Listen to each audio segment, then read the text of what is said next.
ভাবিয়া করিও কাজ করিয়া ভাবিও না। বাড়ির ছোট্ট মেয়ে মিনি ব্লগে ওয়েলকাম। আর এই যে ঘড়ির কাঁটা এখন বাজে 6টা 30। আর এই যে আমাদের উঠোনে কিন্তু চুনিয়া মুনিয়া আছে, কিন্তু সকালবেলায় জোড়া শালিকের মুখ দেখা অনেক ভালো, তাই আমি কিন্তু তোমাদেরকেও দেখিয়ে দিলাম। Hello everyone, good morning. আমি এই যে সকাল সকাল বসে পড়লাম চা মুড়ি এবং তার সাথে দুটো বিস্কুট নিয়ে। খালি পেটে কিন্তু জলটা খাই, সত্যি খালি পেটে কিন্তু জল খাওয়াটা কিন্তু একটা ওষুধ, তোমরা কিন্তু সবাই খাবে।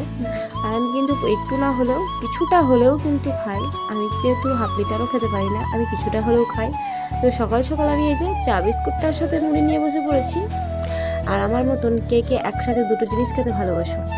আমার কিন্তু সত্যি খুব ভালো লাগে। চাটার সাথে কি মুড়িটা হলে একটু জমে তো যাই, তার সাথে একটু বিস্কুট হলে আরোই জমে যায়।